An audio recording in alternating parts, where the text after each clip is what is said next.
বাংলাদেশ এবং শহীদ জিয়া এটা যেন অঙ্গাঙ্গী একটা সত্তা।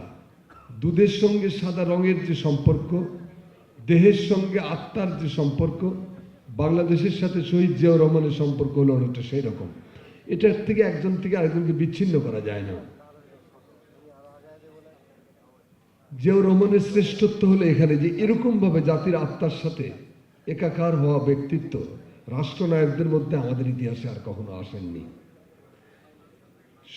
এই জন্য শহীদ জিয়ার জীবন এবং অবদান, তার কর্ম সম্পর্কে চর্চার অর্থই হলো আপনি বাংলাদেশের সার্বভৌমত্ব, বাংলাদেশের স্বাধীনতা, বাংলাদেশের মর্যাদার পক্ষে দাঁড়ালেন। আর জিয়াউর রহমান চর্চার থেকে সরে যাওয়ার অর্থ হলো আপনি কোনো না কোনোভাবে বাংলাদেশের স্বার্থকে ক্ষুণ্ণ করেছেন। এটা একটা শহীদ জিয়ার জীবন এবং অবদান নিয়ে কার্যক্রম পরিচালনা করার একটা চলমান প্রক্রিয়া। বাংলাদেশে এ পর্যন্ত ডজন ডজন গ্রন্থ বেরিয়েছে। শহীদ জিয়ার রাজনীতি, শহীদ জিয়ার জীবনের উপর পিএইচডি হয়েছে অনেক। বাংলা একাডেমি থেকে শহীদ জিয়ার 3 খণ্ডে বিশাল এক গ্রন্থ নিয়ে খুব দ্রুতই আমরা সামনে আসব, বাংলা একাডেমি করতেছে সেটা।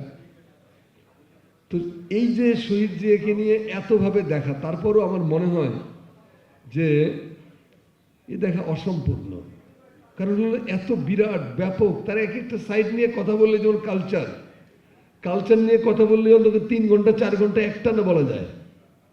এত তার ভূমিকা এখানে রেখেছেন। রাজনীতি, অর্থনীতি, পররাষ্ট্রনীতি, নারী উন্নয়ন, শিশু উন্নয়ন, দেশের স্বাধীনতা সংরক্ষণ করা, প্রতিরক্ষা, রাষ্ট্রিক আত্মিক পরিচয়ের যে অভাব ছিল, দারিদ্রতা দশা ছিল আমাদের, সেগুলোর থেকে তিনি একটা জাতিকে উদ্ধার করে নিয়ে আসলেন।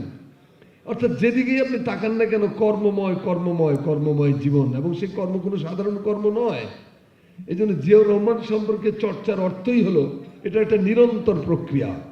আমরা যত তার জীবন সম্পর্কে জানব, যত তাকে অনুধাবন করব, আত্মস্থ করব এবং আমাদের যাপিত জীবনে প্রয়োগ করব, ততই আমরা আসলে সমৃদ্ধ হব এবং বাংলাদেশ সমৃদ্ধ থেকে সমৃদ্ধতর হবে।